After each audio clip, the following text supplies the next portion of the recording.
Yes, welcome one, welcome all, welcome to another exciting episode of the General Gaming Show. I'll be your host, Bridger. Welcome. Glad you guys could join us, however you may have found us. Sound Strategy Network on YouTube is how you can find us. Bridger15 on the Twitch. And, of course, in association with the Team Legacy gaming community, teamlegacy.net. With that all having been said, let me introduce you to my co-hosts. We have Great here. Welcome, sir.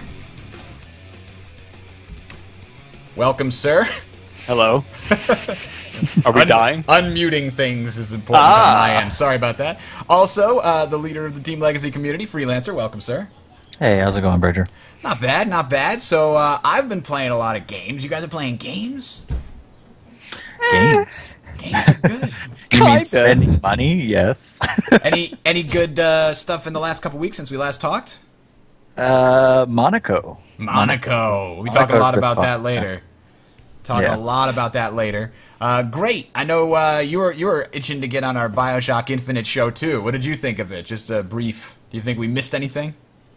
You guys touched on a lot of the stuff I was probably going to say, if I was there. But one of the things I just want to say is that thinking about it now, I really didn't like the combat in that game now. Just going to throw that out there.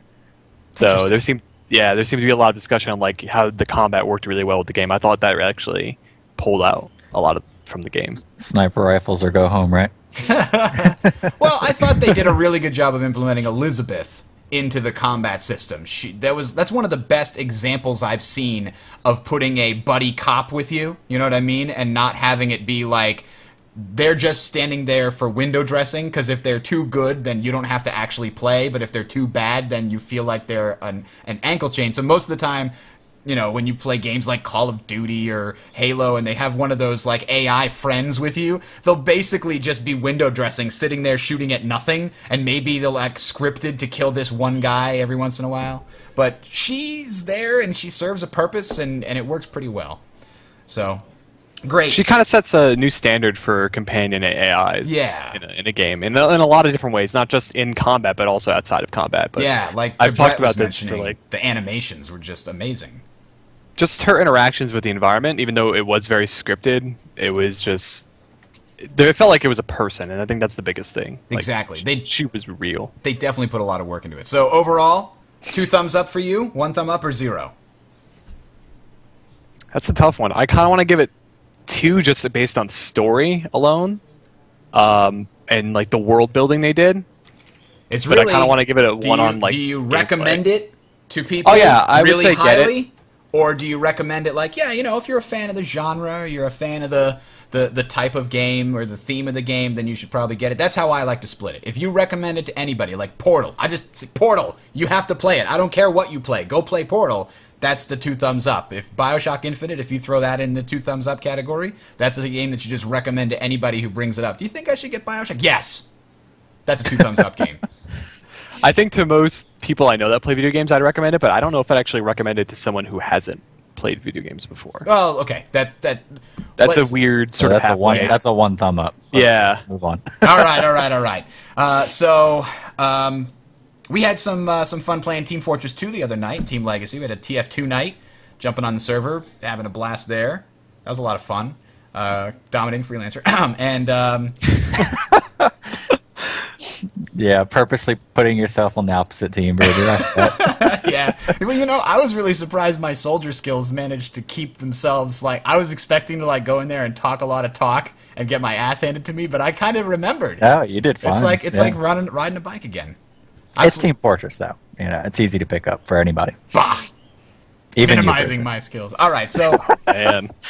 So I played this game recently, let's see, I think it would be today and yesterday, actually, now that you mention it. Played it today and yesterday, called No Retreat, which is a board game.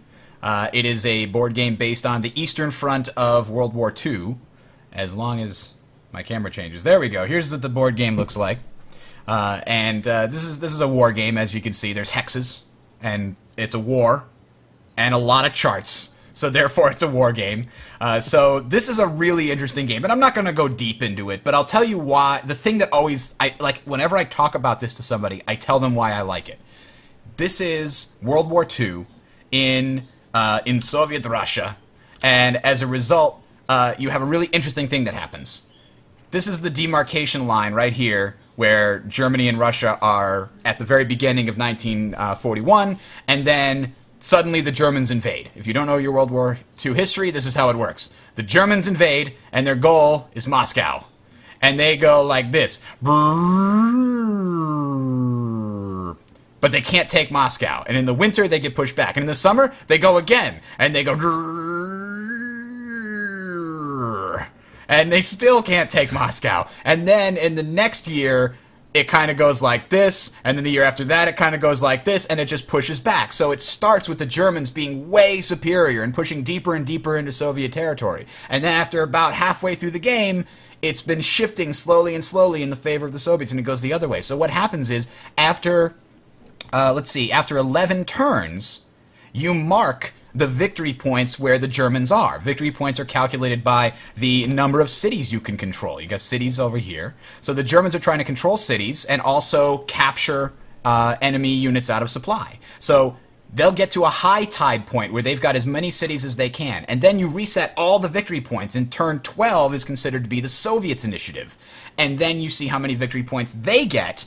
And at the end of the year, at the end of the game, you compare what was the highest point the Germans got versus what was the highest point the Soviets got. And that's a really cool mechanic. I like that a lot. Have you ever played the NES game Conflict? No. No, this is exactly Conflict. Oh man, it's exactly like it. Maybe it's a bit old school, but I used to play Conflict all the time on NES. It looks exactly like this, has the same premise, same backdrop, everything. It's based in the Eastern Front of World War II as well? Yes. Yeah. So it's a great battle for that kind of a game because it has that back and forth. Both sides get to play offense and desperate defense. Like overwhelming offense versus desperate defense, and then it switches naturally, which is what makes such a great game. The other thing that I love about it, and I've always talk about victory conditions, I love having tons of different victory conditions because the Germans can also win a sudden death victory if they are clearly winning by certain turns. Then you just can stop the game and say the Germans won. Or if they capture one of these, 3 of these 5 objective cities, then they automatically win. And so the game that I played today looks like this earlier. So you can see that the damn Germans took Leningrad up here, and then I kind of held them off outside of Moscow here. So it looks like, so they're like this, like that, right? But then in the next at the end of today, they've gotten a little further. It looks a little bit more like this. So they've gotten a little further into my territory. The good news is this guy here is totally out of supply. He's about to die next turn unless he can push a breakout because he's cut off by this guy. So I got good stuff happening, and I'm planning to play it tomorrow. We're on turn 7. We've done that. We've spent 2 days after at about 2 to 3 hours each, and we're on turn 7. I have high hopes that we can reach turn 14 tomorrow. Is it seriously like that much time goes into a turn? Like break down like one turn, like what happens in one turn. All right, I can do that. So in one turn, essentially one side, first you check any new turn of things that happen. So sometimes on the turn it'll be like an event happens that says, okay, on this turn you have to remember this rule is in effect. There's not too many of those. There's a few that start at the very beginning of the game, like no rail movement until turn 3. And then on turn 3 it says rail movement, so it's just check that. Then it's check victory. If nobody's got victory, then the German turn starts. They draw cards, then they get reinforcements, they play cards, and then they move all their units, declare battles, and then we roll dice. And then once that's done, it's the Soviets' turn, and they will draw cards, place reinforcements, move units, declare battles, resolve battles, done. So that's a turn, but in many situations you're going with upwards of 4 to 5 battles and trying to determine, should I throw this card in, but I really need it for the assault on Moscow, but maybe if I get this I can course a breakout, and it's a lot of really tough decisions on where you should use your resources, and that's what I really like in a game. Those like situations where you really have to value judge, like, is this worth it? I don't know, but I'm gonna try. So, all right, so that's my recent foray into the gaming everything. So here's an interesting bit. I don't know, this is something that might appeal to you, Freelancer. Did you read this news article I linked? Which one?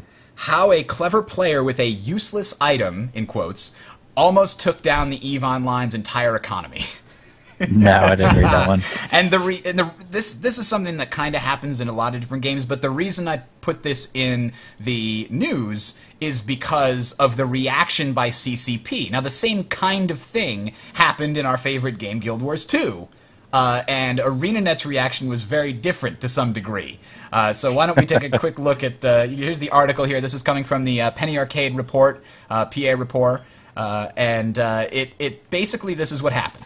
They have a way that they calculate how many sort of points you get. You get these things, I think they're called loyalty points. Is that what it is? That you get when you play in their militia system. So if you are, for example, killing an enemy ship, then you get a bunch of loyalty points equal to how expensive that ship and its parts were, right? So if you kill a ship that was really expensive, you get a bunch of loyalty points. So what this player did with his friends is he found one of the most useless items in the game that had a market price of 1 ISK. There was a ton of people selling it just for 1 ISK, which is basically the equivalent, lowest thing you can possibly get. And ISK is the money. So what he did is he bought all of these things pretty much off the market for 1 ISK, and just for reference, an expensive ship could go for $1 million or 2 or several tens of million of ISK, to give you perspective. So he buys tons of these one item at 1 ISK, relists a bunch of them at 100 ISK, then relists one of them at $1 billion, buys it from himself through another account. So now doing all this, the algorithm that basically guesses what an item's value is, now values this item at about $500 million ISK with a B.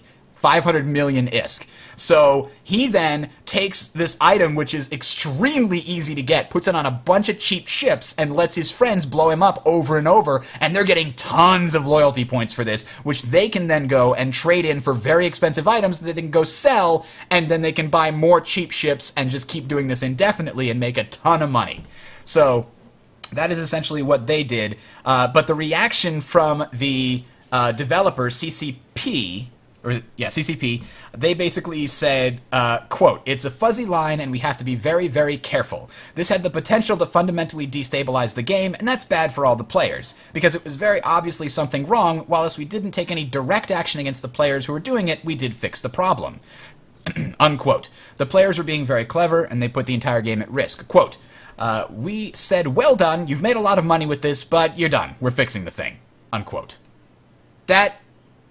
I'm so happy to see that attitude. They kind of like complimented him, like, good job. Exactly. And now we're going to fix it. There's way too many people that are so fast to blame players for properly optimizing their play. You know? That just bugs the hell out of me. And here's a developer that says, we built this game for you to try and make as much money as possible, and you've done it within the rules of our game. Even though it's pretty broken, that's our fault, not yours. Good job. Yeah, Yeah, and then talking about Guild Wars 2, what did they do there? They pretty much banned people that really exploited it. Yeah, and I mean, I guess there's two different philosophies there, but you could take that same mentality. This guy that did this in EVE, if he did similar in Guild Wars 2, he would have been permanently banned, or at least temp banned until he, put it in a complaint or whatever. And we saw that how many times? Like 3, 4 times, I can recall. In Guild Wars 2, yeah, there were 3 or 4 major exploits where I think there were probably tens or dozens of people that were banned in those instances, the most egregious offenders. Right, so the debate comes down to where is it the player's fault for using what's available to him, set by the developers, or is it is it the player's fault for not knowing the morality of it, I guess would be what I'm trying to say. Or is it the developer's fault for not crossing their T's and dotting their I's?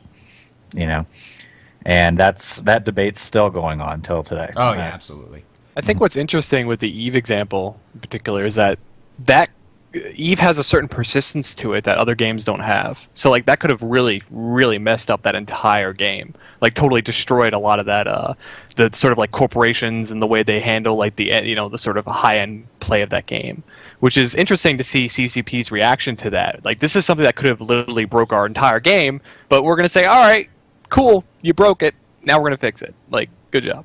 Yeah. It's very interesting.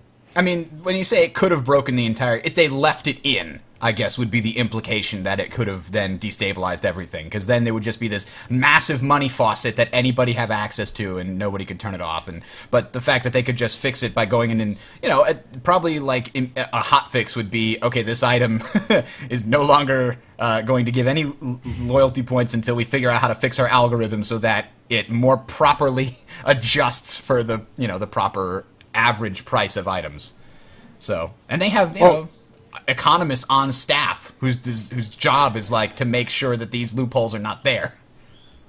It's I don't know how to put this, but I don't know if it's necessarily like it's from what it sounds like it was like a small group of people figured this out and like kept it to themselves. Mm-hmm. I can't even imagine if like a major corporation or something or somebody just threw it on YouTube. Yeah. But if that had happened, they probably would have had, like I said, this game has been out for so long, they have the capacity to go in there and say, yeah, loyalty points now don't count for this item.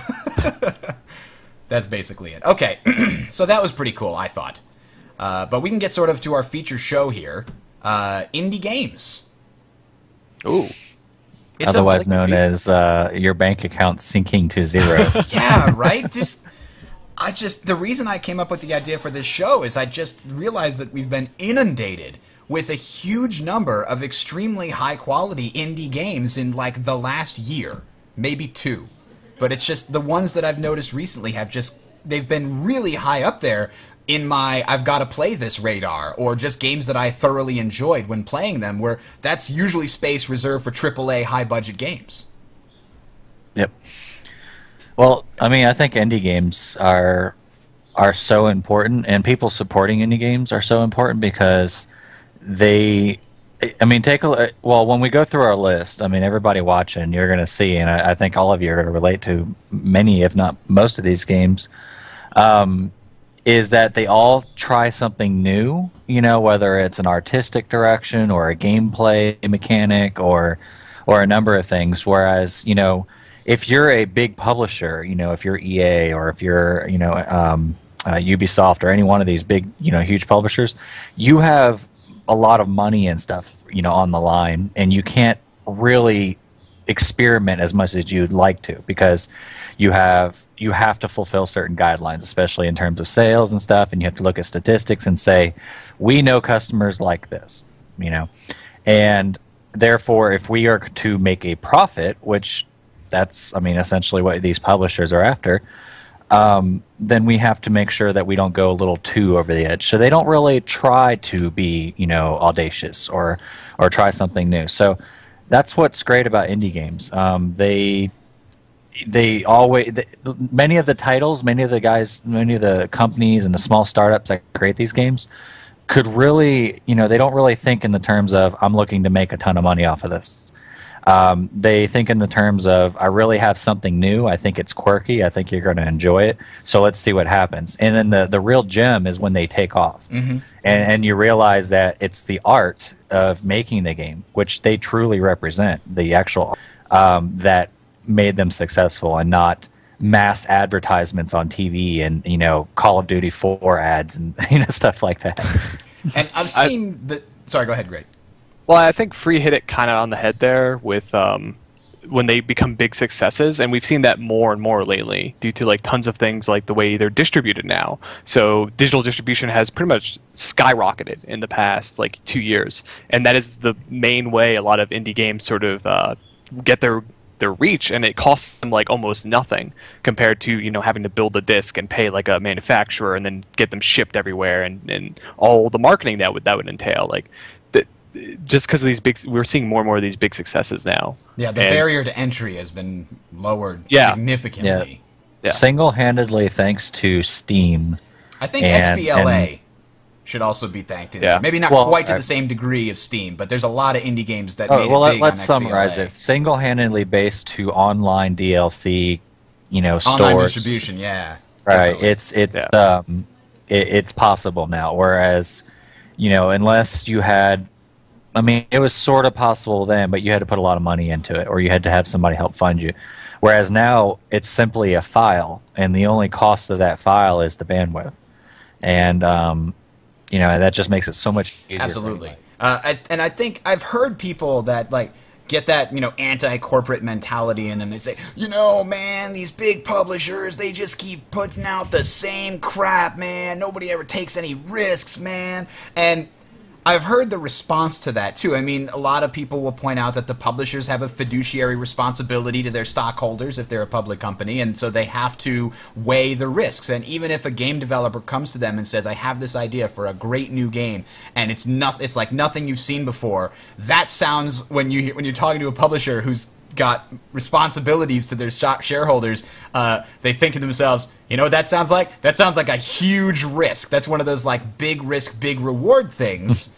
But like all gambling, if you fail, it's a huge money loss. I mean, look what happened to the Kingdoms of Amalur studio, completely shut down, and Rhode Island now has a massive amount of debt because they bought into it as a investor. That's sort of a new big development. So that's because the sort of trends on how games are made is changing. So it's either you're on one end where it's like $1 million and a huge amount of people working on a game to make a game, or it's like you and like 5 other dudes in like your mom's basement making a video game. Like that is now the split. Those like middle ground studios are now just gone. Yeah, like totally gone. We see THQ was like one of the like sort of middle, trying to play towards the high end, like the AAA level, but they couldn't do it. They didn't have like their Call of Duty. They didn't have their FIFA. They didn't have their Battlefield that they could go lean on. Mm-hmm. And I think that because there's so much, you said like risk involved, but even just making the next Call of Duty, there's a lot of risk in that. Even making like another Battlefield, there's a lot of risk in that. They're not willing to take those risks anymore because the risk is just that much higher now. And go on. It's interesting that you point out, they lean on their Call of Duties and their Battlefields, and that's the way that I've heard publishers describe it when people, say, why do you just keep making the same game over and over again? It's like, well, because that game sells, and it allows us to fund our other games that are riskier. They don't do a lot of games that take a lot of risks, but the ones that they do that are low risk, like the Battlefields and the Call of Duties and the FIFA, 2014, those ones that they know are going to sell will then pay for the ones that fail, the creative risks that fail. Obviously, the creative risks that succeed will fund themselves in the end, but you have to basically, every time you take on a new creative risk, you have to worry about and say, okay, what's going to balance that on our scale of things that we know are going to sell? So that's certainly one of the major splits between indie games and non-indie games is publishers are going to try to minimize risk, and indie game designers are basically saying, we're already at the highest risk because we have no IP, we have no backup plan, this or no, so we have to go with everything we've got. Right. To even modify that a little bit more is they can't even. I think it's basically gotten to the point where the really massive publishers can't even take the risk anymore because it's just way too risky now for them to just make new stuff. We're seeing Ubisoft kind of working on some stuff, and the last thing I can remember coming really out of EA, the original, was like back in 2007 with Mirror's Edge and Dead Space. Like that's how long ago this has been like going on for, this like sort of shift to, we got to keep making this because this is like the best way to go. Yeah, and so let's talk about how do you define an indie game? Independent game, obviously, but what does that even mean? And we kind of hit on the main point of contention, the difference between a quote unquote real game and an indie game. But what do you think? What are the key pieces that make an indie game an indie game? If you were to split up the different, because it's a genre, isn't it? It's not necessarily a classification anymore. When people say that's an indie game, they're talking about a genre almost. I think I think most people center it on, is it being created by EA? Then it's not. Then it's not an indie game. Yeah, just list the biggest publishers: Ubisoft, EA, Activision, THQ, whoever bought them, I don't remember. I think it's really, I'm using that metaphorically, but I think it has to do with money, really. I think the original idea of an indie game was that you were starting it with your own individual funding. You know, whether it was you and a couple friends, or you and maybe a small investor, but you don't have a big publisher. I mean, the idea of a development company like ArenaNet or like, you know, any one of these, and then having a separate publisher, that's the way the system works. So you either run without a publisher or you run with a publisher. If you're without a publisher that funds your game, then that, in my eyes, is an indie game. So any game that has a major publisher usually has that stigma of being sort of like, you know, puppeteered by the publisher. Mm-hmm. And I think that immediately, to the popular opinion, will classify the game as not an indie game because of the fact that they have a publisher over their head. Without getting into detail and stuff, I mean, that's how a lot of your companies and stuff, that's how most people view them. I mean, look at when Blizzard was taken over by Activision, you know, or look at when a lot of these franchises were bought out by EA, et cetera, et cetera. Yep. You know, it went from sort of an indie developer or an indie development studio to now just a studio, you know, and nobody ever classifies it as indie anymore because they have that publisher. Yeah, so financial ties to a publisher whereby the publisher has some kind of hold over the direction of the games that they're going to be making. Yeah, and not all publishers do that, but it's just popular opinion that an indie game doesn't have that puppeteering, you know, involvement of basically holding the money over the head. You know, a lot of people say, well, the game, they sold out, or, you know, this and that, and that's because a lot of great ideas, not to go into examples, but a lot of great games that were planning to come out were bought out, or let's just say a publisher stepped in, offered the funding, and if they bought into that, all of a sudden all of these things change in the game. You know, because the publisher at that very moment says, we're paying for this and this and this. We don't believe this is going to work. You need to change this. Or just a timetable thing. Like, you don't have time to put those extra features in there. It's Christmas. We need to get this out the door. Yep. And that timetable, I think, is the biggest resentment of major publishers. I mean, we all have publishers that aren't all evil. We know that. But I think the popular opinion of publishers is that they rush games to make more money.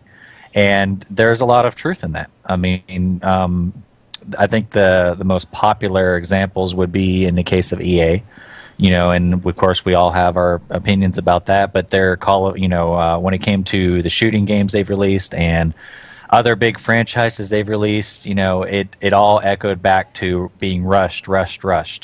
And so many MMOs fall to that. Yeah, and people generally blame the publishers for that. So that's what an indie game is. An indie game doesn't have a publisher over their head to say, we want this out by summer next year. You know, they make their own decision to say, you know what, I don't really like the way the game's going right now. I want to change this, or I want to change this.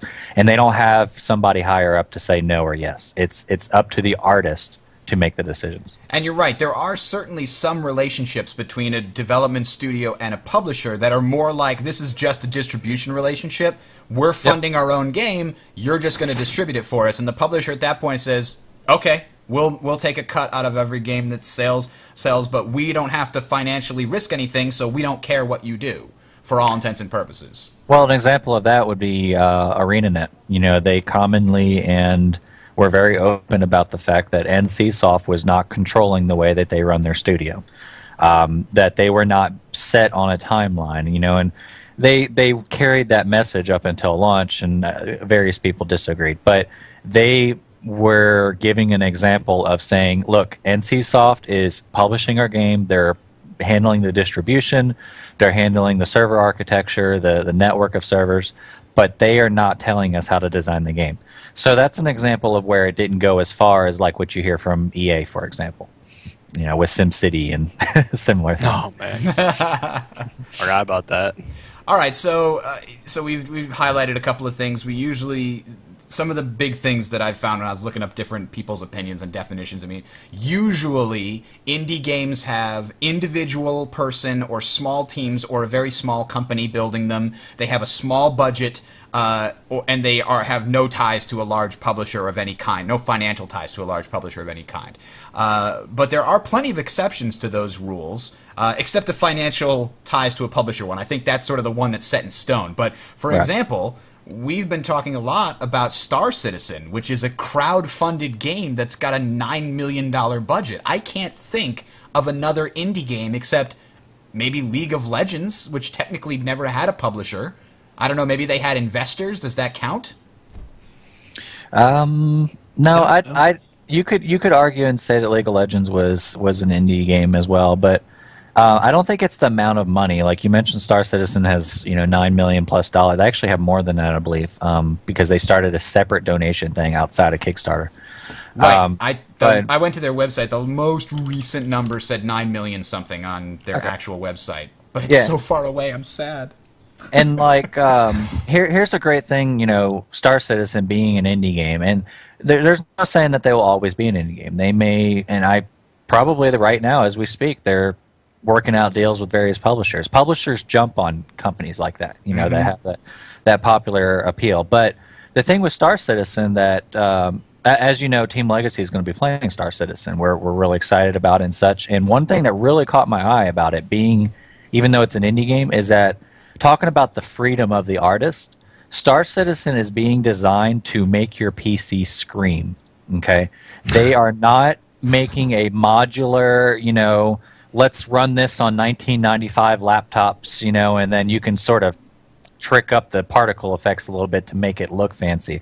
No, this is a game from the ground up that unless you're running current hardware, you can forget about it. They want to make this a title that truly pushes the limits of technology, and they're not afraid to say that. And I've never heard of a developer say that, and you sure as heck won't ever hear a publisher or a game being, financed by a publisher say that. The popular opinion is by NCSoft and other similar companies is that they want the largest amount of players to buy their game and make them money. So they start with really basic skeletons, and then they use little tricks of the trade to optimize their engine and make the game, relatively pretty to an extent. That's why an MMO will never look like Crysis. That's why an MMO will never look like the latest Far Cry or similar scenarios. It's because of that exact thing, because at the roots of it, the very base code of how an engine works, they have to make sure it can run on older systems. Otherwise, that's money out of their pocket. Yep. Whereas Star Citizen, they don't have a publisher telling them what to do. They can immediately say, we want to make a game that we have CUDA technology, we have quad core above technology where we can utilize multiple threads. We have all of these different DirectX features that have come out. The list goes on and on and on. We're not going to dumb down our game and build it from that level. We're going to start at the very top and then try to optimize it to allow a little leniency. And what that means, too, is that over time, they're going to have access to a wider and wider pool of players because people, when they upgrade their system, like, now I can actually go and play this game, because that certainly happened. Every time I would upgrade my computer, I'd go and buy the thing that would make it look amazing. Like, the first time I can remember was, like, I finally upgraded to whatever the latest graphics card was at the time, and I'm like, now I can play Far Cry. Or now I can play Skyrim and it'll really look good. That's a more recent example. But this is if that's what they do to this game, this will be the game that people upgrade their computers for in the future. Absolutely. And if you're known as that game, like, this is the game that all the different 3D Mark uses their benchmarks for and all these other things, that is going to generate its own buzz. And well, here's the thing. This game, if you've looked at the tech demos or if you looked at the trailer and stuff. We're showing the trailer on there right now. Oh, okay. It looks amazing. This is using in-game footage, first off. All right, they have multiple videos where the developers are explaining that their very player model has more polygons and textures and everything involved, all the way down to the wires, which are fully rendered, 3D objects on your suit. they have more polygons in just the player character when you're inside of a ship than most MMOs have if you're standing on top of a mountain looking out. You know, and they're not afraid to say that. And it's not everybody's going to be able to play it, but they're hoping that they create a game that has the sort of awe factor like Crysis did when it first came out, you know, where people are going to want to upgrade their computer to be a part of that. All right. So yeah, and that is, I think, partly because it's the advantage of making a space game. You don't really have to worry about landscape polygons. Very true. Very true. We have to make sure every molecule of hydrogen is properly rendered. You know, the one that's every other 20 feet in the vacuum of space. All right. So let's see. So we're thinking crowd-funded games or games like League could be considered indie games because they're not tied to a big publisher. Let's talk about sort of a list of our favorite indie games. So the list of games that we think are worth mentioning but that we haven't put on our top 5. I'm just going to read it down for you right here. You can check it out. Here's our list. This is the sort of more recent games. I've just sort of combined my own search and my own library, and plus talking to these guys and a couple other people in TL. This is a list of games that we recommend, but they're not on our top 5 here. So Mark of the Ninja, very cool stealth game. Terraria, Red Orchestra 2, if you never played it. Red Orchestra 2 is basically a very, very hardcore first-person shooter in World War II, specifically the Russian front. Terraria is like 2D Minecraft. Space Pirates and Zombies is a great sort of top-down space shooter where you can upgrade your ship and go on. It's like FTL in the sense of the major story where you're jumping from place to place and buying stuff and upgrading your ship. It's sort of a roguelike in that sense. Torchlight 2, very Diablo-like. Trine 1 and 2, I played Trine 1, was very impressed with it. I have heard good things about Trine 2. It's a side-scroller platformer where you sort of morph between 3 different characters that all do different things, and it's a really fun platformer. Darwinia and DEF CON are 2 games from a company called Introversion. Darwinia is one of those experiences that I just have to recommend to anybody who really enjoys games. Same here, yeah. So cool. It's the graphics aren't even that dated because they're designed to look like the sort of 1980s computer graphics. It looks really cool from that perspective. And there's a multiplayer version of this as well. Yeah, Multiwinia. I think, is that free? Yeah. I can't remember if that's free or not, but yeah, that's a lot of fun. DEF CON is a great old game. If you liked the movie War Games, the 1980s movie War Games, you'll like DEF CON. It's a game where the only winning move is to have more surviving civilians than any other faction. DLC Quest. That's a fun little game that makes fun of the big DLC type things that are coming out. Check that out. I streamed it a while back. I think it's still on my stream somewhere. Bastion. Ooh, man, Bastion. I think Freelancer's actually got this on his list, so we'll talk about that later. Braid, a very cool game that plays around with the very concept of the mechanics in platformers, like time and movement, and it's very cool. There's no way to explain what Braid is about without actually playing it or watching the trailer. Highly recommend it. Super Meat Boy. Probably everybody's heard or seen Super Meat Boy. It's one of those very hardcore platformers that you have to jump perfect in order to make it. Natural Selection 2. Very cool. Aliens versus Predators. This is what Aliens versus Predator or Aliens versus Marines should have been, kind of a thing. The Colonial Marines game, Natural Selection 2, is the multiplayer version of what Colonial Marines should have been, essentially. Audio Surf and Beat Hazard, if you like music, these are some amazing, cool music games. I think I rate Beat Hazard a little higher. I don't know about you guys. I don't know who put Kentucky Route Zero on here. Somebody else is going to have to talk about that. Is that you, That was me. Okay. Yeah. I don't know anything about it. This kind of gets into that weird place of like what a game actually is. Like it's sort of like a point-and-click adventure in the vein of The Walking Dead, but it's not The Walking Dead in any sense of the word, and it's not even a point-and-click adventure. And like it's one of these like really experimental, but has interesting kind of story and universe and aesthetic to it. And it's sort of like... Is it like one of those interactive narratives? Like people are talking about... what is it? Analog and digital were the ones that people were talking about for a long time? Not so... I don't know. It's weird. You kind of have to just play it to like believe it in a lot of ways. Okay. And there's some... fun like mechanical It's like stuff the that Matrix. they I do. can't explain it Yeah. to you. You have You to just gotta see experience it. it for You yourself. just gotta see the numbers trickle down the screen. Like There you he's go. gotta be there. But All this right. is, I think this is like one of the games that kind of what indie like. There's sort of many different types of indies, but that's sort of what I think it feels very personal. It feels small. It sticks out, and I think that's really sort of what a lot of people expect from indie games. Games like Braid and Bastion are also like that as well. All right, so the other one on here is Guns of Icarus, by the way. Guns of Icarus, an amazing, cool game that we had a lot of fun with recently in TL because it was $5 on Steam for a while. And it's just this crazy game where you are on airships and you're like 4 people to an airship and you like the gunner's trying to hit the other airships and the pilot's trying to dive out of the clouds and everybody's got their own special powers and abilities and you have to customize your class. Very cool game. And if you like Guns of Icarus, I should point out that there's a Kickstarter to try and create basically a single player / co-op campaign, like a roguelike world where you can go around and take jobs and fight AI, ships and things like that. So you can check that out if you'd like. Okay, so let's sort of go over our top 5 and go slightly more in depth in the ones that we enjoy here. We'll go sort of from one to the other. So I'll start. And for me, this was a pretty easy choice because it's one of the ones that I've spent the most time playing recently, and that is Faster Than Light.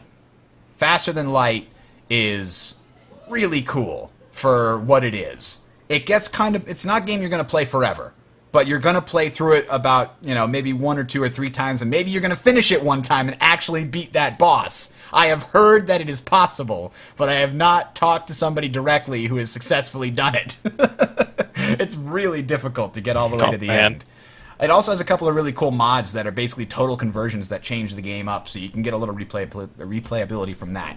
But as you can see from what we're putting up on the screen here, what I love is that it's like, a bridge simulator. It's like you're on the Serenity or you're on the Enterprise and you're like, oh god, how are we going to handle this? Put more power to the shields, put more power to the weapons. We need power to the engine so we can get out of here in time because we can't handle this thing. It's so cool. It gives you that same feeling. I know you guys have played it. Yeah. Oh yeah. Yeah. This is one of those games that you just have to play. It's so, first off, like most indie games, it's not going to break the bank. And for the gameplay you're getting out of it, you're going to be a good indie game will make you think about it after you're done playing it. And this is just one of those games where after you're done playing it, for the next day at work or school or whatever, you're going to be thinking about how can I do it better next time, and that's the sign of a good game. And it's just so simplistic but yet complicated, and that's what's great about it. I definitely went to sleep and started dreaming about it as I was playing it. It's like I think the beauty of FTL is just how fast things go wrong and how quickly that escalates. yes.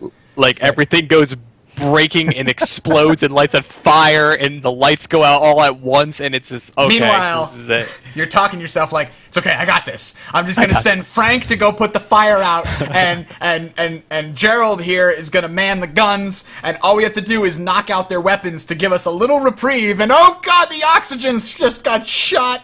Oh dear, I can't open the doors now to let the fire out. Oh, there goes my security system. Did they board me? I don't know. Okay. Anyway. Oh, it's the Stone Men, the Rock Men. The Rockmen. They're I here. hate those motherfuckers. They're Quick, here. please come fight me in the infirmary so that the nanobots will heal me while you do. Oh wow. Yeah, it's one of those games that just makes those personal moments every time you play it. Every time is like, all right, how am I gonna die this time? Like, what is gonna explode all at once to Exactly. make this me lose some sleep over and wake up in the middle of the night sweaty and angry and upset and crying. Exactly. All right, Freelancer's going to tell us about Bastion, which probably everybody's heard of. But, I sure hope everybody's heard of it. I mean, it's one of the more successful indie games, I think. Bastion is like how back in high school, like you always told your friends, you got to play Final Fantasy VII, Like, Bastion is to indie games what that was to RPGs back then. It's it's basically an RPG sort of, action RPG game. And on the front end of it, you don't think much of it, but it just has every element that is so good. And when I say every element, I'm talking all the way up to the voice acting. Of Let's listen to this guy narrate. You ain't in this alone. That's a promise. You got that guy narrating everything you do. It's awesome. I would make love to that guy. Like, I don't If I ever get rich, I'm gonna pay that guy to follow me around and narrate my actions. Who, Logan Cunningham? Is that who it is? That's the guy's name. Somebody in chat says that he's an announcer for the Dota 2 game. Yep. Ah, I didn't know There's that. an announcer pack where you can get him to like actually say your tower's under attack. It's that guy. He's like, oh, your tower's under attack, and his like really raspy, voice that you love. It's Wait, I so didn't know good. they had different announcer packs. That's genius. They Yep. sell these. Oh man, they gotta have a But, Gladys one. Like, Yeah, but just that's the whole thing of it. I mean, I really don't want to spoil it because Bastion is just one of those games. Like, you're gonna play it, like we said it about FTL, but you'll play it, you'll be finished with it, and then you'll just be like, "Wow, that was Go by the was amazing." soundtrack. Yeah, that was amazing. Like, Yep. there's no way to pick out certain parts of it. It was just the whole package deal, and couldn't ask for anything else. And for the price and everything else, and then the fact that the game probably took, I don't know, like it was the right amount of time, like 6 to 8 hours, 2 good sit downs or 1 day off of work. And it was just a complete package. You sat down, you didn't get bored halfway through, there wasn't a slow part. You were always excited about that next thing you unlocked. And then it finished in the right way. And all along the way, you were just having a good time. Like, the voice acting just carried you along, and it was good. Really, really good. now you're making me want to go back and finish it. You haven't finished it? I played it when I was stuck at my in-laws on my laptop and I had nothing else to do. And then after that, I sort of came back and got back into whatever I was playing at the time and forgot about it. And now my laptop's gone. So Well, now I know why it's not on your top 5. that might Yeah. be. That might be. I got to go back and finish it because I want to know what the hell happened in that poor world. All right, Great's going to talk to us about Amnesia: The Dark Descent. Oh no, we don't want that. That's what we were already watching. That's space. That's space. Come on. Amnesia need- doesn't all take right. place in space. Here we go. Yeah, Amnesia's I guess you could say, horror game. I wouldn't know if put survival Survival because horror. that's a I weird. think. Yeah, it's It's survival. in that but- genre. I mean, you got like matches and stuff, so whatever, or tinder boxes, excuse me. And it's basically you have amnesia, and you're in this like crazy German castle, and it's really spooky. Like there's like monster guys, but you don't have a gun or like a shovel or a knife. You can't do anything to them, so you're constantly running around and hiding in the shadows. But then there's a really clever mechanic in the game called I think it's called sanity. So the longer you look at a monster, the more sanity you lose, and the screen gets all blurry and crazy and Oh, fuzzy. that's like in the old Silicon Knights game. Which one was that? Oh, it was on the GameCube. Oh, I don't know. I'll remember it. I'll remember All right. it. Keep talking. Anyway, so you're losing sanity, but also when you're in the shadows, hiding from said monsters, not looking at them this time, you're also losing sanity because it's dark and you hear like creepy crawlies walking around you and like bugs and stuff. And Eternal you're starting to lose. Darkness. Eternal Darkness. Oh yeah, I That know was a yeah. fantastic game. But anyway, go ahead.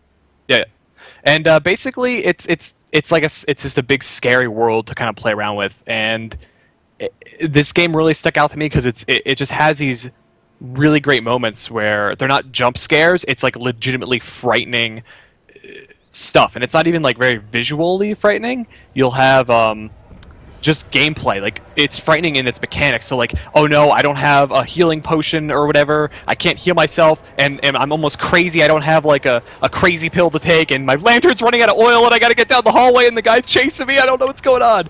And I think that is definitely where this game shines, is just in all the different things it just throws at you and you get scared. Yeah, dark. it's unlike a lot of the things that people would classify as like survival horror. Like Resident Evil is sort of the main thing that people talk about when they talk about survival horror, but in this game you don't get anything with which to fight the monster. Your only option is to run and hide. and that makes you feel powerless and vulnerable. And that's where it makes you so much more terrified, because you're completely out of control. You don't have any options, which is, I think, the main thing that makes people so scared. Yeah, and I think that like you're saying, that removal of player control in a lot of way, like they cannot do anything to alter the situation they're in. You can light like a lantern, you can, you know, take out a candle, but you really can't do much other than that. You can shut a door, but they can smash down the doors. You can put barrels in front of the doors, they can just smash through those. It doesn't matter. It's just it takes a lot of control, and you kind of have to get through you have to go overcome these sort of challenges in a different way. I watched Day 9 play this. Man mode! I was just going to mention that. And I was watching it live when he Really? screamed at the top of his lungs. Was that Like a little girl. And I couldn't...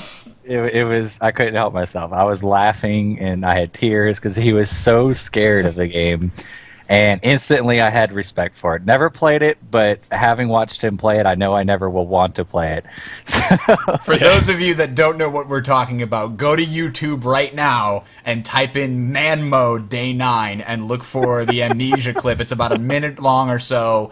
It's amazing. He basically goes and taunts the monster by throwing a rock at it, and then is like, "Can I make it back to the ladder before he gets me?" And he's like, "Can't turn around, can't turn around, it's behind me." He keeps hearing it getting closer and closer, and then he closes the door and he turns around, it's right there. He's like, "Oh my god!" Oh man, it's fantastic. All right, so the next one that I had on my list is World of Goo. Did any of you guys play World of Goo? that originally came I out? own the game, and I never played it. Oh man, I will start the trailer from the beginning, so that looks good. I definitely recommend this game. At first, when you first pick up and play the game, you're like, oh, this is kind of like one of those addicting puzzle games. But you will be entranced by the world that they've built, and the way that they use the artwork, and the fact that, you know, all the worlds look the same until you get to this one level, and then everything's digital, or then everything's black and white, or then it's all silhouettes, and it's like they use visual styles to transmit what's going on, and it's really cool. And they, of course, slowly introduce new types of puzzles where you get new pieces to use. Like this one will catch on fire. This one is like a floating helium balloon. This one will allow you to detach it so that they're not permanent structures. You can now allow your thing to crawl, essentially. So there's many different types of puzzles, and the objective is always to try and make your way to the end of the level with a certain amount of dudes left over that you don't have to build with.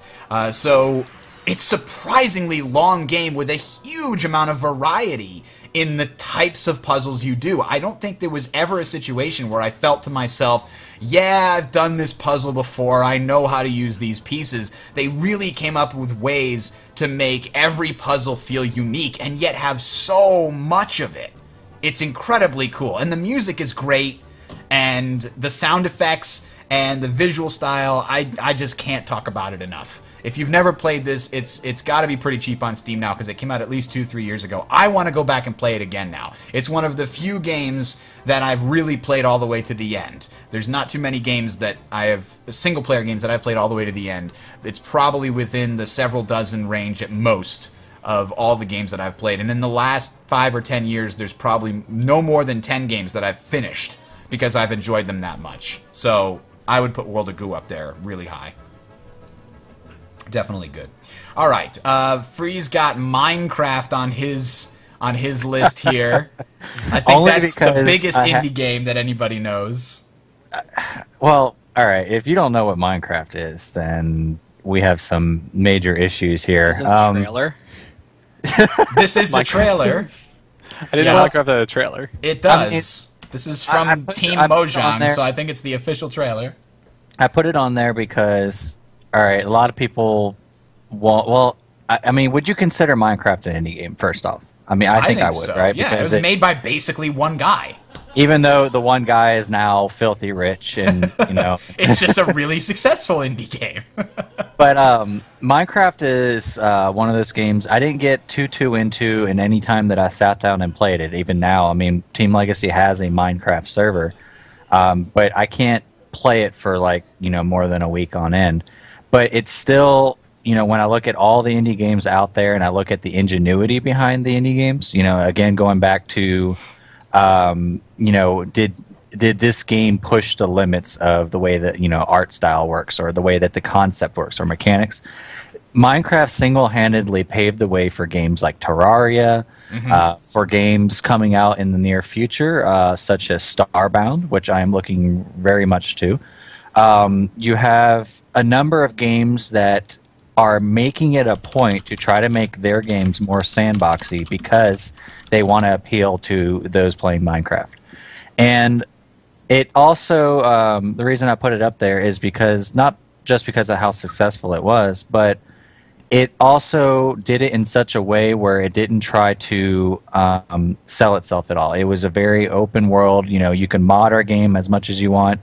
And that kind of mentality, any game that is open to modding or says, sure, you can take apart our code and do whatever you want, that's a plus in my book. I have a lot of respect for any developer that doesn't try to lock down their code and lock down their game from being customized and improved. Because no matter how great a developer is, no matter who it is, there's always going to be somebody, some gamer, some script kiddie out there that has a new idea that can improve on it.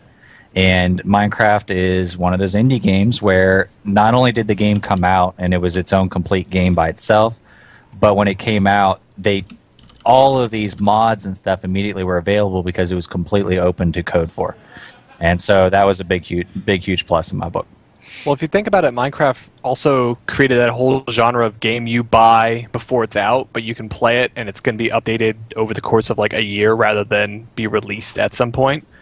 Yep. Before that, Minecraft, no one else was really doing that. So that's crazy that this game became so massive and it had such a weird start to it. Yep. All right, so Great's going to talk to us about The Walking Dead, which I actually watched my wife play a little bit of because she enjoys those kinds of zombie awesome games. So what about The Walking Dead puts it on your list? That it's not a zombie game. That's probably the biggest one. It's basically about people, relationships you have with people, and how you really have no control in any of these situations that you can get in. And that's getting really, really deep into it, but it's a point-and-click adventure game by Telltale, so they did Back to the Future and Jurassic Park, I think. Those are the two big ones, also the Poker Night game. But so you're kind of you're playing this guy Lee Everett, and you're just in this world, and it's broken up into 5 episodes, and it was released over the course of a year, so each episode at a time. And it was just telling the story sort of like a TV show in a lot of ways. So here's episode 1, and here's the stuff they get into, and then there's sort of this overall story going on between these different characters you meet and the people you meet in the game, and sort of the individual episodes themselves. Now, going back to what I said before, where this game really shines is this in how it makes you think like you are affecting the game, but you actually aren't. Yeah. So you're solving puzzles and stuff like that, but the real thing is when you're talking to people, you have a time limit on when you can pick the answer you want to say to them. You get in these really, tough situations, and you have to make a decision very, very fast. And sometimes you don't want to make any of these decisions, and you just got to do it, and you got to go with what comes off your head first. And at the end of the day, none of those decisions affect the gameplay at all, how the story turns out. Yeah. Yeah. That's exactly what I noticed. My wife was playing, and she chose, there's situations where you have to choose to say, do you want to save this person, or do you want to save that person? And then other situations where we're similar to that, do you want to confront the so-and-so, or do you want to drop it, or whatever?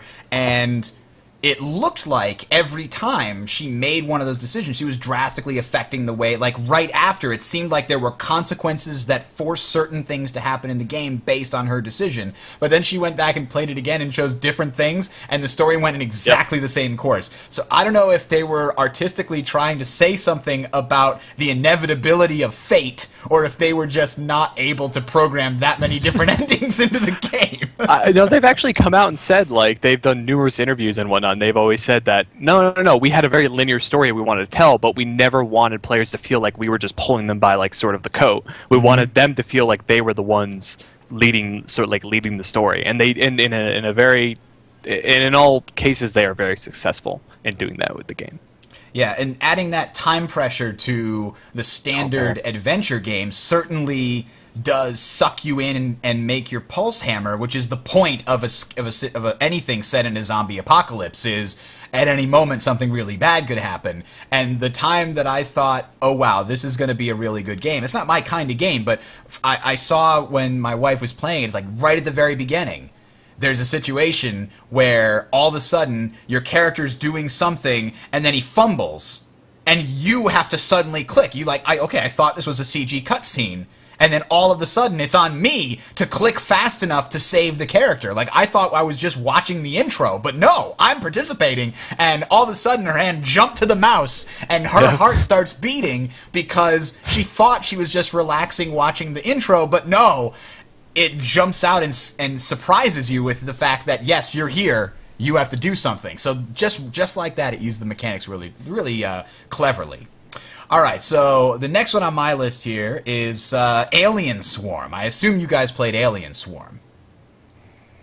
I've heard of it, and I watched you play it a little bit, but I've never played it. Oh, no. man. Alien Swarm is a ton of fun. For those of you that never played it, go out and get it now. It's free. It is a free game on Steam. You can just go and buy it. Download it for free, rather. It was created by Valve, or maybe it was somebody that was hired at Valve that just had some extra time, or they made this game and then Valve hired them and said, we're going to put this out. But it's a 4-player co-op, top-down shooter in the Source engine, which is really interesting. And somebody figured out how to play it in first-person mode, too, or have a camera that you could show in first-person mode, which was pretty cool. And this is one of the few games where I've actually enjoyed the unlock system. I think you start the game with access to the basic weapons of all the classes, and every time you complete a mission or fail a mission, you get a certain amount of experience points that will unlock the next weapon in a list, and the list is the same for everybody. And sometimes you'll unlock a new backpack item, sometimes you'll unlock a new weapon that can only be used by the heavy class, or a weapon that can be used by anybody, or a secondary weapon, and it felt like things were unlocking just in time to how I could then understand them and master them. And by the time I've finished mastering this new weapon, I've got another thing to play around with, a new type of grenade or a new type of that. And so I never felt like, damn it, this game is locking all the cool stuff away from me. It was more like it's just barely preventing me from being overwhelmed. And I thought that was really well done. The voice acting and the campaign are fantastic, and there are a ton of maps you can get for this game made by the community. The official ones, I think, are the most highly polished, but you can get a lot that are fairly similar in their polish level. It makes me, just going over this list makes me want to go play it again.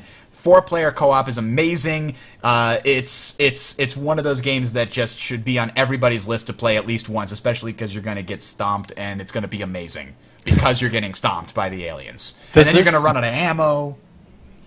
I don't remember. Does this utilize like the Left 4 Dead technology with like the director like customizing each like, okay, we're gonna send this wave out this time, but maybe next time you play through it. It does use a similar thing to that. Yep, where you have different experience. The goal of each mission is always the same, but when the enemies attack you will vary from mission to mission. It will not, they've got a bunch of different spawn points. Sometimes they'll spawn from this one, sometimes they'll spawn from that one. It's not infinite replayability, but it's fairly close. All right, so the next one on the list here that Freelancer's got is Limbo. That's actually not one that I've ever really looked into. It is one that I've heard about, but why don't you tell us about it, Free? It's a platformer at the core, but the big thing with Limbo, and the reason I wanted to put it on there, is it's another one of those games that reminded me of PlayStation 3's Flower and similar titles, where it wasn't so much that it pushed the gameplay elements or started something brand new. I mean, it does have its own unique moments, but it's the atmosphere of the game and just the art style of it. It's completely new and completely different. You said you liked World of Goo. Well, this game has very much a similar feel to it, but much darker. And it's just one of those that you're going to play through and you're just going to be awestruck all the way through. Oh my god, that spider! Yeah. Yeah. They play with the I don't like that at all. they play with the lighting in this game so much to such an extent, and it just adds to the feel of it. And for anybody that appreciates those platformers, well, not like Super Meat Boy necessarily. I'm trying to go over a list here. If you appreciate just good platformers that kind of change the way it feels, Braid probably fits in there. Yes, it does. It does. Puzzle It just platformers. well, yeah, but this wasn't really puzzle though. It was just Puzzles. it reminded me of another game called Journey as well. Have you guys ever heard of that one? Journey's on Great's list. Yeah, we're going to talk New about one- that the next. new one, or Okay, well, let me put it like this. If you like Journey, you'll like Limbo. If you like Limbo, you'll like Journey. They're very much the same feel as you go through them. So many games for me to play! Damn it! My wallet is in pain. All right, so let's talk about Journey. That was one that got a lot of criticism from many different people. Some people are saying it's not even a game, and other people saying it's an experience, an interactive experience that Like Flower, yeah. that makes it so. I mean, we should for all intents and purposes consider it a game because of that. I mean, great. How long is this thing? Is it? I mean, it's hard to even classify it. Is all your interactions with it just basically moving around the world? for lengthwise, I think it's only about an hour and a half. I think That's what I sat got the down. impression. Okay, so Yeah. that's good. That's good to know. So it's like a little sit down, but yeah, it's sort of like this experiential game where you're just kind of just sitting down and watching it like a movie almost, but you're the one playing it. And this game just like shines in so many different aspects. I mean, it just destroyed the Independent Game Awards or something this year, the Game Developer Choice Awards that were just recently done. And it like has a great art style, has amazing musical score, and the gameplay is interesting because there's probably two big aspects of the gameplay I want to focus on. And what Freelancer was hinting towards with Limbo, sort of like this, yeah, you're going through and there's like small puzzles to solve, but it's more you're just enjoying the environment, you're enjoying the moods that they're setting, you're enjoying sort of the being able to move around this world sort of freely. And then the second part of this is that it has a multiplayer component to it. Really? That is extremely subtle. And it's not like, oh, I have to go wait in a lobby for my friends. So the way the multiplayer works in this is you'll be walking along, and in the distance, somebody else will pop up, and it will be another person playing through this game. And they'll have just popped up on your thing, and you two can help each other by sort of using the sing button, I call it, to like sort of recharge each other's scarves, which is a gameplay thing to help you like jump further. And it sort of creates this very cooperative thing, but you never actually like learn that person's name. You never actually talk to that person. You can't send them like a text message. And that game really combines like this really weird multiplayer, totally cooperative multiplayer experience with like this just game that's all about like sort of enjoying the environments. And there's no dialogue or text at all in this game either, and that sort of is reinforced by the fact that when you do interact with other people, you can't say anything. It's sort of a way to reinforce the format. It's really interesting. But it's also not on PC, is it? No, it's only on PS3. Yeah. But it does have probably one of the more... It's extremely powerful in a lot of its images. I particularly remember the end was very, very amazing. Just the last like 15 to 20 minutes of the game you'll play are just... And with the multiplayer, if you have somebody there with you, it's just this whole alien experience in a lot of ways. And I recommend anyone who has a PS3, check it out. It's really, really, really good. All right, so then, let's see. The next one on my list is Endless Space. I probably don't have to talk too much about this because probably plenty of people saw me streaming it. It's a very impressive feat for a number of reasons, but specifically because 4X games are really, really difficult to make well. There are a ton of them, and only probably less than a dozen that I can think of off the top of my head that I would classify as actually, successful in terms of creating a good experience or a quality experience. And for those of you that don't know, 4X is essentially explore, exploit, expand, explore, exterminate. expand, exploit, exterminate. And the idea is any game like Civilization or Masters of Orion, Galciv, Galactic Civilizations, these are games where you start with a small fundamental, it's usually turn-based, but Sins of the Solar Empire has been described as a 4X game. You're basically, they tend to always have this ability where you explore the world around you, find the best places to colonize those places, and then use the power to actually fight with other people who are also trying to colonize. So Civilization does it in a historical context. Sins of a Solar Empire does it in the space context, and there's been tons of other options in between those kinds of games. But like I said, 4X games, the number of games that I can think of recently that have done it well is like Civ 4, Civ 5, Sins of a Solar Empire, and I don't know. Like, that's kind of it off the top of my head. There's a lot of other ones that were really ambitious that didn't do it really well. And for an indie studio to do it in basically a crowd-funded, crowd-designed sort of manner, and to do it with such a high-quality interface and polished look and feel is really amazing. And then for them to go and support it with like 4 or 5 major content patches that have added new factions and new mechanics and new buildings to the game is a pretty amazing feat. So if you enjoy 4X games, I have a whole 3-part series of this on my YouTube channel, Sound Strategy Network, if you want to check it out there. But it's also available on Steam. I think it's like $30. It's been on sale recently. It'll probably go on sale again in the Steam Summer Sale. Definitely check it out. So what's next on the list here? Free doesn't have any others on his list for currently out, but there's a couple that you're looking forward to, Free?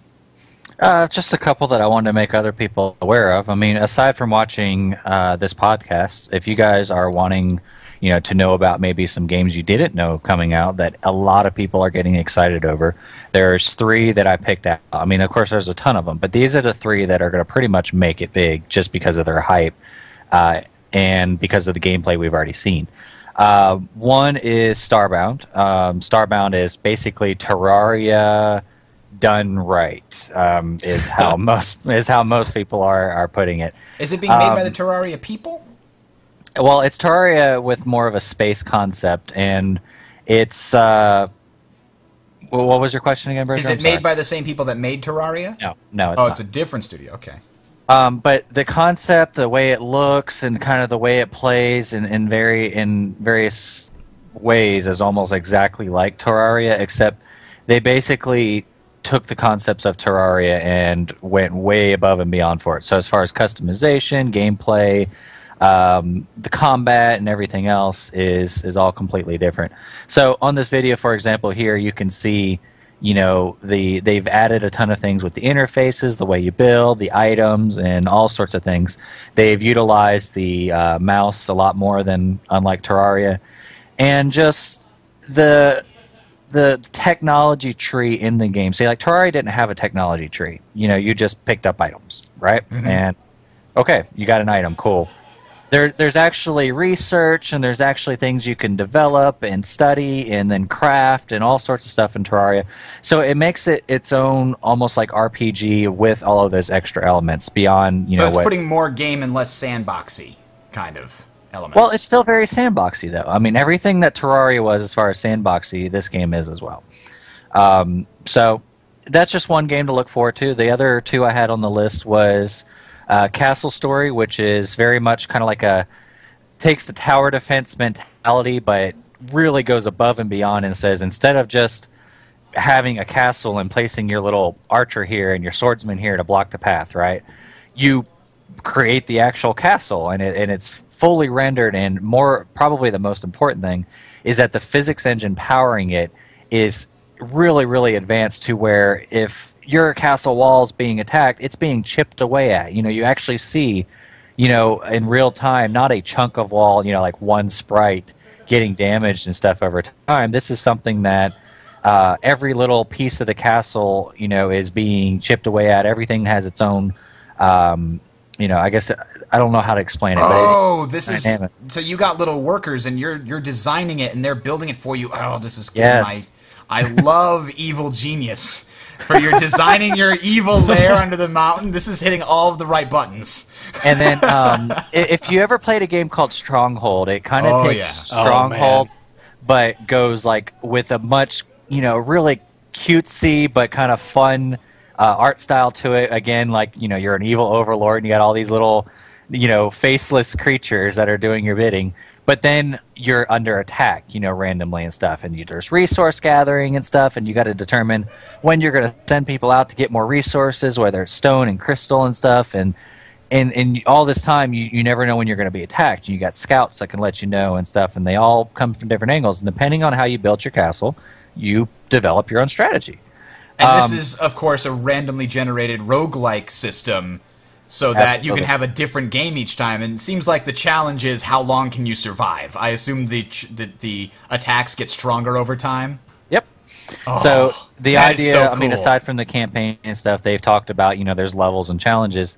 There's also just straight survival mode, where it gets harder and harder, and instead of sending more waves at you, they start getting siege weapons and stuff like that, and it just gets more complicated. So it's Stronghold 2014. I mean, it's really what it is, and it's really well done as far as the artistic style. Oh, man. And then the last game is State of Decay. And then before you say, "Oh, it's another zombie game," well, it is. Okay, it is another zombie game, but I like the spin they're putting on it, and the gameplay and stuff they put out is above and beyond what you see all of these other Left 4 Dead copies, putting out. And the mentality of it is that they really want to bring the threat back into the whole zombie franchise. A lot of games, Left 4 Dead kind of was the pioneer of it. You die, okay, we restart. But this game works very similar to kind of like an MMO, where you advance your character, you advance your perks, you advance the way you play. But if you die, you just lost all of your progress. There is no easy mode in this game. Everything's permanent hardcore. Iron Man. Everything is hardcore to the. It's a lot like DayZ in that sense. Yes, and the game is. They try to be, well, I mean, as realistic as you can. They try to be ultra realistic in the way that zombies and stuff work. Meaning, if you're looking at a zombie, or if the wind's blowing a certain direction, they're going to pick you up. If you step on some gravel, the zombies will hear you. Stuff like that. I mean, they try to make it to where you really are. You're not just walking out and just you look around. Oh, there's a few zombies in the distance. Oh, there's a few people here. Like, they're really trying to make it where before you open that door, you really need to consider, is this the smartest thing for me to do? And that's what it's about. I mean, it is another zombie game, but I like the hardcore aspects they're bringing to it, and that's why I'm looking forward to it. Interesting. It seems like a lot like DayZ, but it does look like it has its own spin on things. It doesn't look like a straight-up copy of DayZ. Right. So that's very interesting. Very interesting. Okay, so I think Great has one more on his list. Botanacula? Is that how you say it? Botanicula. Botanicula. Yeah. Well, I was way off. That's a mouthful. It is. I actually asked the developers, I'm like, yeah, how do you say this? And they're like, oh, just whatever, Botanicula, that works. I'm like, oh, so you guys don't even know how to say it. It's just, this is just a really awesome point-and-click adventure. And sort of the same idea of Bastion has really great visuals and a great soundtrack. This is also one of those. It's from the same studio that made Machinarium and Samos, so they just sort of make these really fun point and clicks that no one's really making these anymore. And it's a game that you can just lean back in your chair and just relax and enjoy. That's pretty much all I've said about that. It definitely looks like it has a lot of sort of appeal. Like it has its own. There's a charm. There's charm. a very That's amazing the word. charm. Charm. Yeah. Exactly. Like there's funny moments where you're kind of laughing. You can see it as kind of childish, but it's a great game. This reminds me of Little Big Planet, like the art style of it. Anyway, I don't know. In the music, it just kind of reminds me of Little Big Planet. But In a lot of ways, it reminds me of Fern Gully. Do you guys know Fern Gully? oh man, I grew up watching Yeah. Fern Gully. Exactly, with Robin Williams and stuff like Yep. that. Like, if you like Fern I'm Gully, not familiar with you might Fern like this Gully. game. I've only seen Avatar, so Okay. I don't know if that Well, helps. Fern Gully's like a different decade. Yeah, you know? I know. I was just making the joke. All right, so the last game that I have on my list, and I know we didn't cover all the indie games that were awesome. There's tons of indie games we probably missed that were awesome. These are just ones that we happen to make a list of. It would take forever to cover everything that was awesome. And even the ones that I just sort of simply read over before, Terraria, Mark of the Ninja, Torchlight 2, I could probably talk for hours about Red Orchestra and Natural Selection and Guns of Icarus. I could just go on and on for those, but we don't have the time. So the last one I wanted to mention and sort of briefly discuss is Monaco. Oh, here we go. And Monaco is like the most recent one I think that's been making a lot of waves with everywhere, I think. I know Freelancer's been playing it. Great, you were watching us play. I'm not just watching you, but I've seen like everyone is playing this thing right now. It's insane how fast it spread like wildfire. Everyone just loves it, and it's just so. What's going on? Like, explain it. I haven't gone through and played like the entire campaign yet, but what's interesting is first Freelancer convinced me that the story doesn't matter. It's just a prerequisite to give you how you're going around doing all this stuff, but I have read from people that said that the story and the writing is extremely clever, and it's going to get to some kind of a twist towards the middle of the game that you're not going to see coming, and it's going to change stuff. So I'm very much looking forward to that.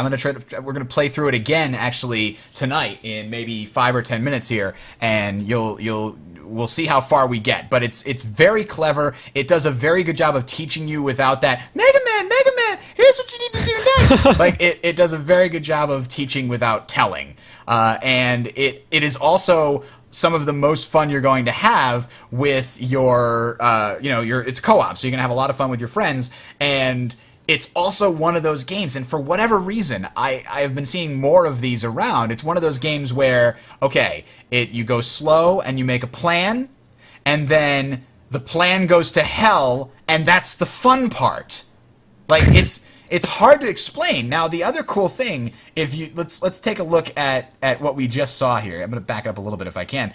The other cool thing is the detail that went into this game. If you look at this here, let's pause it.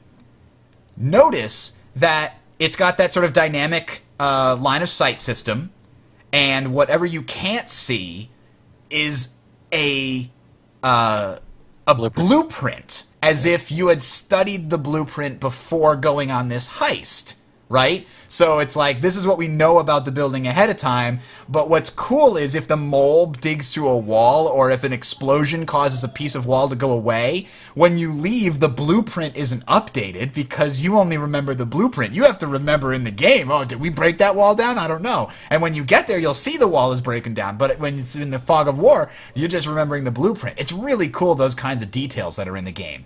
And if you're somewhere, serendipitously, if your characters haven't had the opportunity to research an area, then it actually starts out pretty much black. Like, you can see that there's a lot of black areas of this map because they never got any blueprints for this stage of the game. So it's a really cool, fun game that I recommend to anybody who is going to have friends to play it with. I'm not sure it has the same impact when you're by itself. It's a very different game when you play single player. Basically, the difference is, instead of having 2 to 4 other people on the same map with you working together, you basically get to play one guy, go through, and then if he dies, you get to take on another guy, a new class, to go in and try to finish the level. But that's not nearly as fun as trying to all do things at the same time, because you can work together, like, okay, I'm going to hack this thing, you're going to distract the guard, you're going to, clean him. So that, that's it. And we're going to probably wrap up here in a few minutes, but we're definitely going to stream some of this afterwards. So if you guys want to stay tuned and watch some Monaco and see what it's all about, stick around, and we will be streaming that very shortly. But before we go, any comments from you guys about Monaco, or any games that we missed, or any indie games in general? indie games are the future of gaming. I know that's so, bland, but it really is.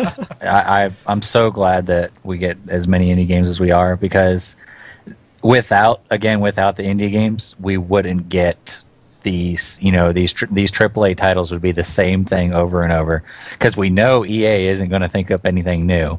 So we got to rely on indie games to do that for us. And no offense to those who like SimCity, but I will take another Monaco or a game like Monaco over SimCity any day of the week. So we'll just leave it at that. Indie games also have that unique graphic style. Almost all of them seem to be 2D. Some of them can be like 3D isometric, but there's not a lot of them that work in a 3D environment. Like Minecraft is one of the only ones I can think of out of the list that we just talked about that really work in a 3D environment. But even that has, a very distinctive low-res graphic style, right? Everything else is usually sort of, you move on a X and Y axis and that's it, because that's much, much easier to work with when you have a small team and a small budget. And as a result, because they have that limitation, you get some really novel graphic solutions. Like Monaco, it could look better, but it has its own charm because it doesn't. It's almost like when I was playing Monaco, I was like, what the hell is this? It's almost like when you play, what's that?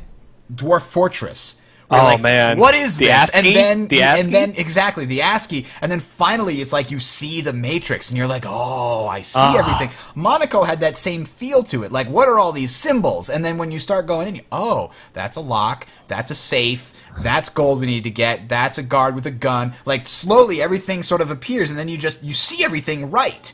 And it doesn't look weird anymore. And that's kind of a cool switch that happens when you start playing the game. Everybody else looking at it going, I have no idea what's going on. But if you watch for 5 or 10 minutes, you play it for a little bit, it has that switch. A lot of the games have that same switch that clicks in, that with these new titles, you're like, oh, the graphics suck.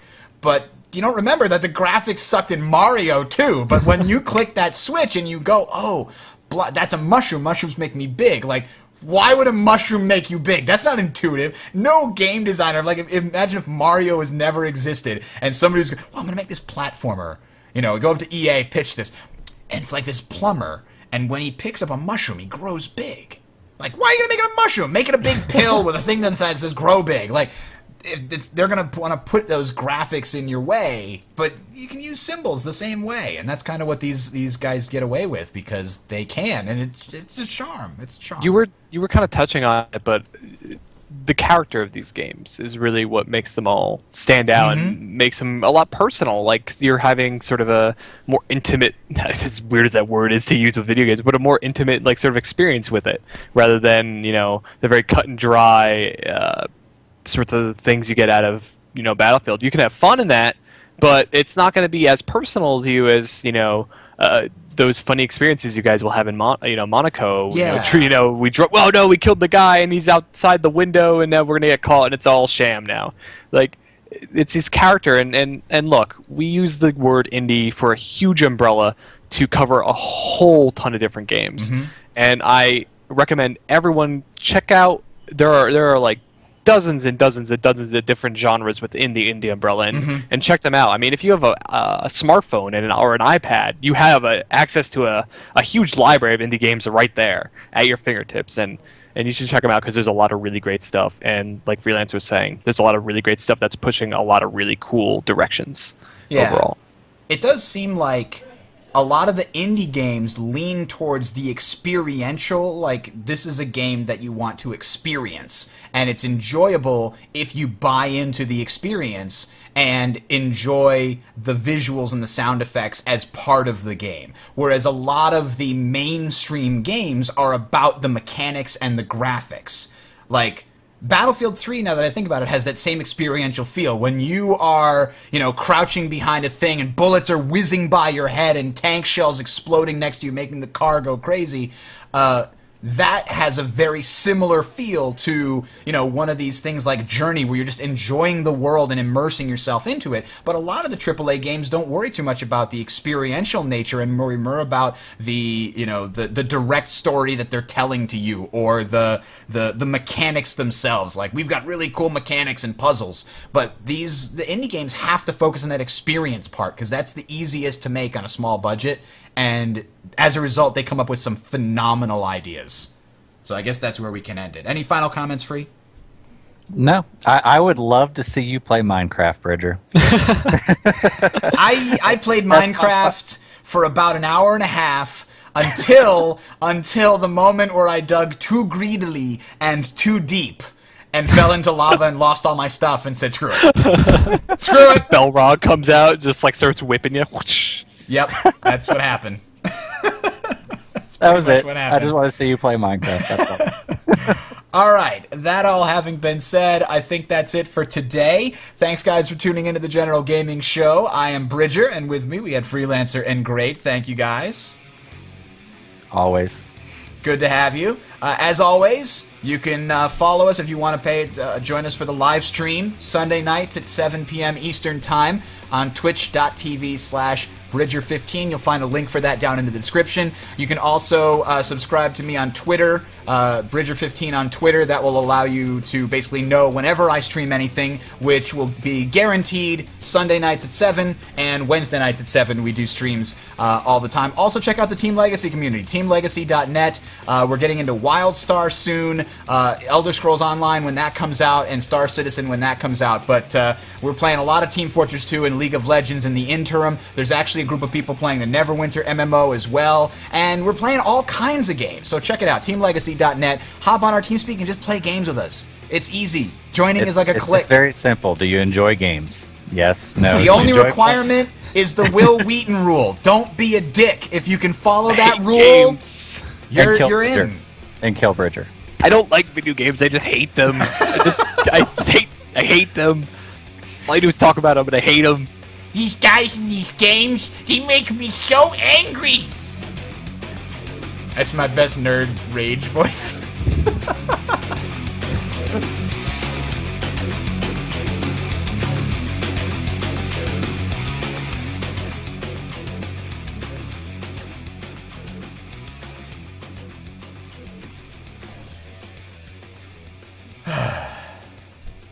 All right. GG, guys. GG, as it were. All right, so here's what I'm going to do. I'm going to take a quick break and gather up my party and venture forth to Monaco. So the stream is going to go down for about 5 minutes, but if you guys want to stick around, we'll be back in about 5 minutes at 8:45 Eastern Time here to play some Monaco. And it's going to be a lot of fun. I'm going to have my wife on, who I have had to convince and cajole and pester and beg until she's like, fine, I'll play something other than League of Legends. So she's She'll enjoy addicted it. to that game. I think she'll have a lot of fun. It's one of those games that I really could not tell you what it was going to be like until after I played it. I think she's looking at it and going, I'm not going to like this game, but it's one of those ones where once you play it, you're going to understand why you like it.